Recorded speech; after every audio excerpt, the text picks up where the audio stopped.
Hello and welcome to another Office 365 Hours. My name is Christian Buckley. I'm the Brand Alliance Director at AvePoint, Microsoft MVP and Regional Director. And I'm joined today by Stacy Deere-Strole, a SharePoint MVP, fellow SharePoint MVP, also an AvePoint Community Champion, and the owner of Focal Point Solutions.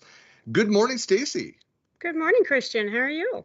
I'm doing well. It's great to have you here. And it's a fun topic. It should be a good discussion. So today we're discussing the topic of our legacy collaboration habits dragging down the enterprise. I think we start things off, we go big with this question because there are no small questions here. Why are large companies so poorly configured and managed compared to small to medium organizations when you're talking about collaboration?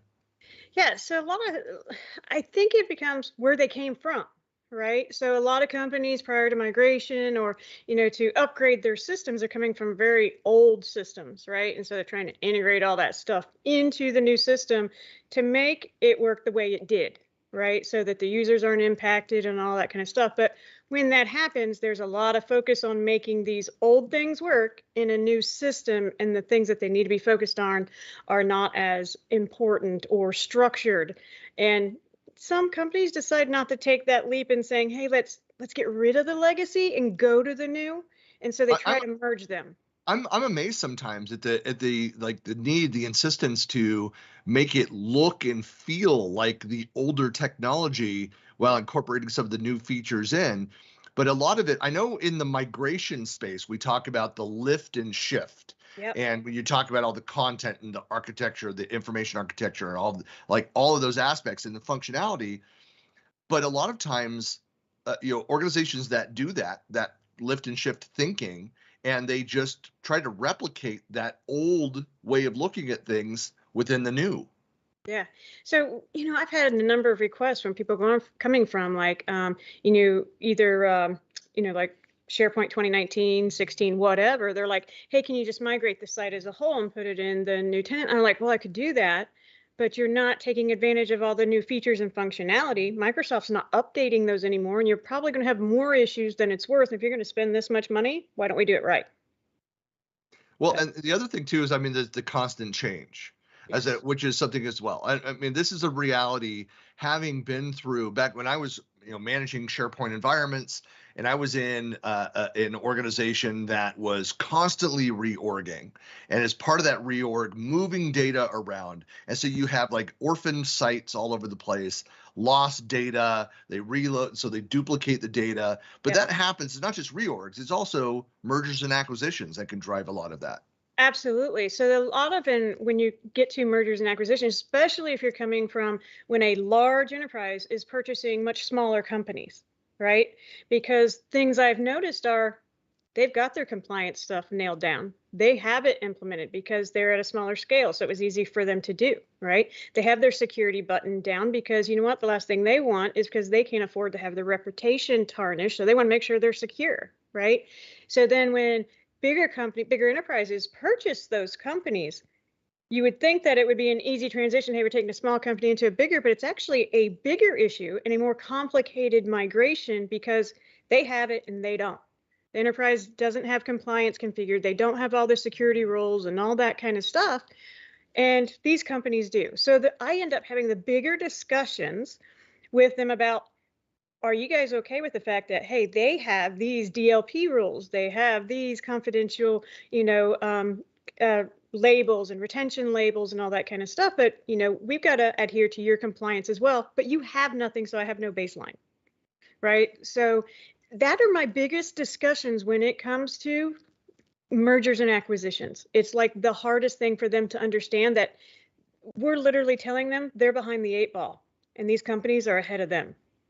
In your experience, I mean, is compliance and governance really, and successful change management really stronger in a regional or localized level? So where you just break it up versus trying to do it, across an entire large enterprise?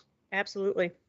It's so much easier, so much easier in the enterprise. Even through like various migrations and other different types of projects, whether it's Power Platform or whatever, getting a change and even getting it implemented. What I find is in the smaller scale, right? You can find the right people, get the people to, properly test it, properly sign off, get it into production, go through the normal change management processes. In an Mhm. enterprise, I have been astounded that we try to go through that type of a process and it never fails. Every time we go to production, someone shows up and says that's not right, Yeah. because they didn't know who the proper people were that needed to be involved in it. And when it comes to the enterprise, there's a lot of missteps, right? Yeah. And I'm constantly trying to find a way, and no two companies are the same, never are, right? It's trying to find those missteps in each one of those big enterprise companies of how we can close those gaps, especially, when you're doing mergers and acquisitions, right? Because they have a process. And if they come into something that doesn't have a process, that's going to be, people are all doing different things at that point then. You just described like the first almost decade of my career as a technical PM, but so I went to work for the phone company. In the early '90s, went to work for Pacific Bell back when they were before multiple acquisitions happened in that space, Yeah. and doing these like data center consolidations around all this marketing data, marketing information systems, and putting together these massive groups of stakeholders and planning things so far out in advance to get these people sometimes physically to come to a shared location, sitting around this. It reminds me of like the meeting on the Death Star, and all the baddies at the beginning, sitting around that giant round, but just so that we had all those right people there. And how Right. frustrating it was when we could all be in agreement on something, and then a key stakeholder that owns an Right. important aspect of the data model like is missing from that meeting, and like, well, we can't make a final decision on this until we Right. have that. I mean, Or that's part of the complexity of that. yeah. So much data, so many people, so many stakeholders in there. There's reasoning for breaking that into by business unit and other logical divisions. The other problem we have when the right person doesn't join the meeting because they're too busy or whatever, and then luckily you're on the emails, right? And they make a decision to say, "Hey, we're going to pilot this rollout." Um, you, with your configuration, you can't roll it out that way. You don't have a choice. Right. But he just sat there and told the entire company they're going to roll it out into certain phases, and then of course I then have to come be the bad cop and say, You can't do that because of how your domain is set up. You've got to migrate and flip a switch." You know what I mean? You don't have, if you're going to do a pilot, they're all just junk accounts that you're using to do testing on, but they're not real active accounts. So when you don't have key people because the meetings are too big and you're not slicing them up, those things happen a lot. And the worst thing I always hate to do is contradict, especially a CTO or CIO. It's like, but you don't want them to be, you have to stop it at that point. Otherwise, it's on me. It's my fault that I didn't say anything, right? But the bigger they are, the harder it is to get the correct, accurate information to make the project a success. Well, it seems like it's again my personal experience, but that getting people to have kind of that that shared focus and shared understanding of, well, what are we trying to do at the company-wide, the enterprise level that we need to go and do? And that is such a small subset of what no, not many people, not many roles need to on a daily basis access all data on all systems across every part of a multinational, Yeah. massive enterprise. The reality is that most of our work happens within these regional levels. And so I mean, if there's not that focus on what do we really need at that top level, what do we actually need, Right. to be able to see across those things, and then have everything else and the rules, the governance rules that manage each of those business units, each of those regions, whatever that is, Mhm. have better, stronger control.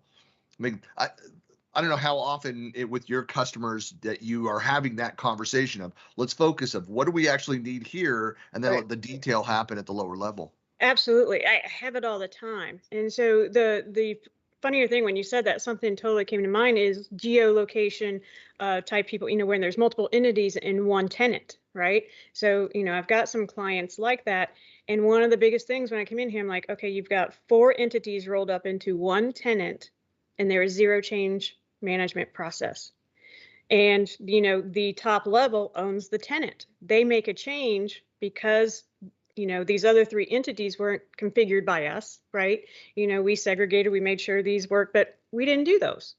So we can segregate all this stuff that we did, but if they do not work with you and communicate with you, they can go out and make a change that will affect you and everybody else, and no one knows who even did it.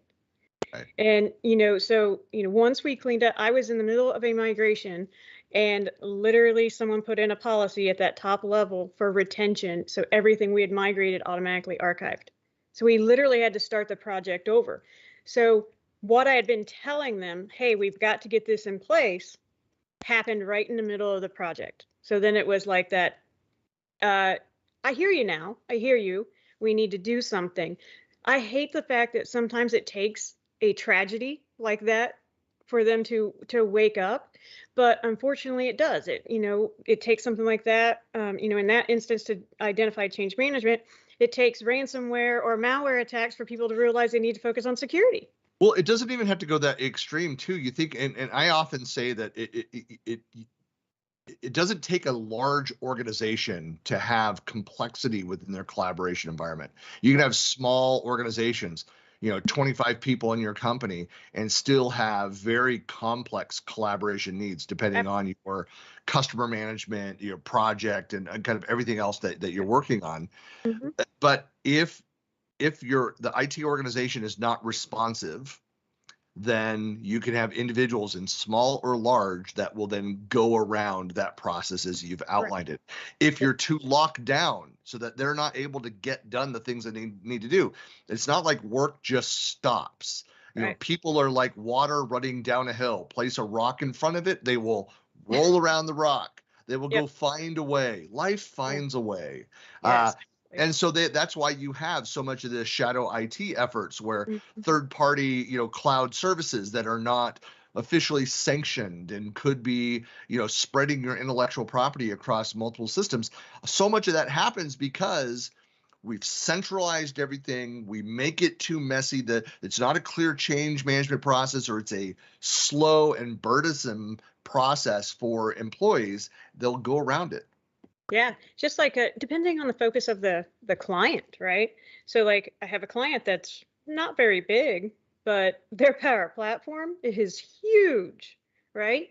So their main focus is Power Platform. They've got Power BI, they've got Power Apps, they've got flows, and they've got more flows than they have employees, right? And personal workspaces, there's over 10,000.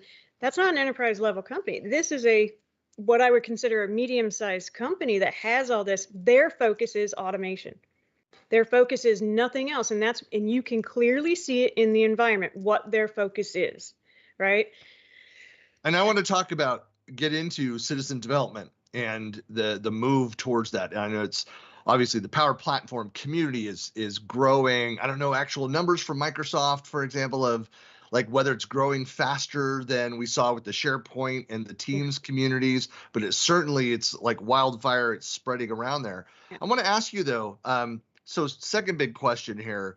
So do you see differences in employee knowledge and skill levels between large and small organizations? Absolutely. And that goes back to what their focus is. If their focus is Power Platform, I see that they've got some brilliant minds around some of that stuff. But then what I see that lacks is those other areas like security, compliance, change management, just process improvement types of things. You see everything else very like it doesn't exist, because their focus is this. So they're spending their money on that, where again, they don't see those things until something happens, right?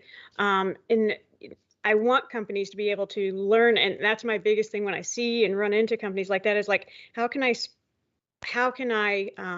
say something impactful for you to realize, for you guys to be really successful in that huge Power Platform that you've created? You have to do these things. You guys skipped your foundation and started to build the 4th floor, right? And before long, it's going to crumble. And so that is a discussion, unfortunately, I have more times than none, whether it's on one side or the other, right? Either they're real strong in security, but then they forget the other pieces, right? Something, like near and dear to my heart is governance, right? And I'm like, well, where's your governance information? And we're like, we don't have it. I'm like, well, then how did you configure all this stuff inside of the compliance manager? How do And you I'm like, how do you define exceptions, much less manage those exceptions right. if you don't have that Yeah. documented? So I was stoked when security and compliance centers came out and they started building and building, because what it did was force people to have governance, because you have to have governance before you can go and do some of that stuff, right? And people just skip it. And I'm like, well, you had to have governance. Where did this come from? And someone just went and created them. And unfortunately, it's going to come back and burn some clients that have done that, right? Especially when I told them what they need to be compliant with, and they're deleting things 10 years too early, those types of things. But it's a knowledge set. It really is. Like certain companies will focus in a certain area, and then so the other areas will lack, where they have to be able to learn how to kind of spread the love of the knowledge. But knowledge is a lot of it. Well, you've kind of walked into the third question that I had for you around, how governance and change management, or the lack thereof, really impacts the large organization versus small. So you've talked a little bit about that. Yeah. Is this? I mean, it has been for the last decade an important topic. Right. Are you starting to see from your clients, more uptake in governance planning and conversations and realization Yeah. how much governance, the guardrails and the change management, like the functional to how do we move this Yeah. process? How do we make this more transparent of requests coming in, our prioritization of those requests, why we're moving forward and not on them. So again, transparency around change management is coming from a project management background. It's so critical to the health and well-being of an organization.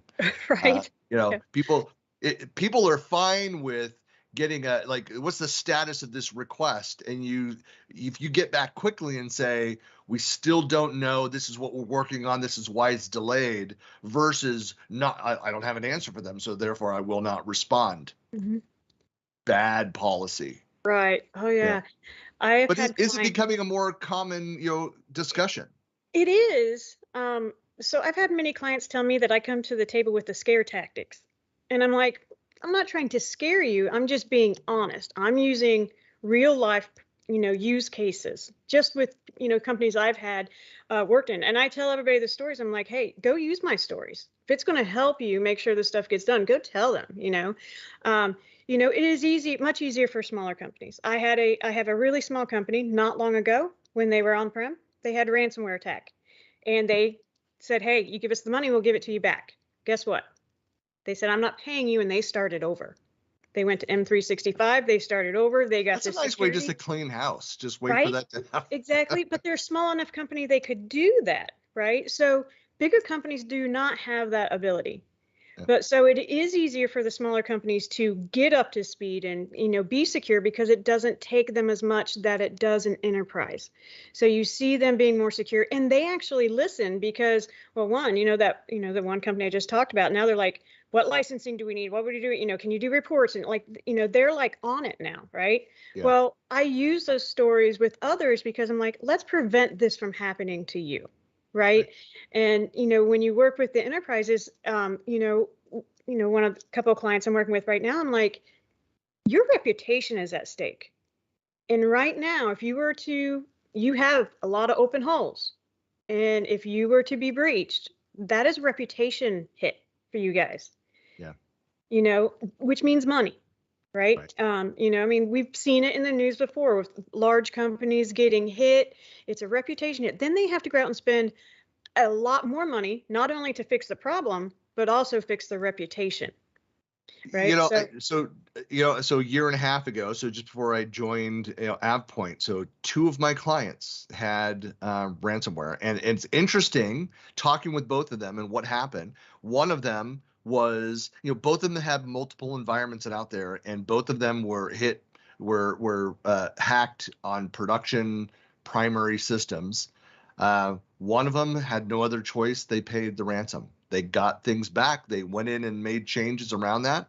The other one had listened to a lot of the conversations and bought into the idea of the cloud. I mean, it's a great story of Microsoft 365 and having everything out in the cloud. And they took the steps. They lost a couple days of data. That's it. And the rest of it, they just said, we're not paying a dime. And they went in and fixed some of the other issues. And so that they're protected from that. I just had in one of my demo tenants that I left one little hole. They found it. There's like a week ago, just got hacked. They sent me the threat letters, and I'm like, okay, you hacked into nothing. It's a demo system. But I went back and immediately looked through, like, what did I do wrong? Like, I thought I was adhered to. And I found one mistake, one account where MFA was not turned off. And access around that. So that's one of those things where, like I still have my old enterprise, the bad habits. I save everything because you never know what information you're going to need later. I don't tag things as properly. I do kind of the cleanup tagging later versus proactively while content's being added in. Kind of all these things.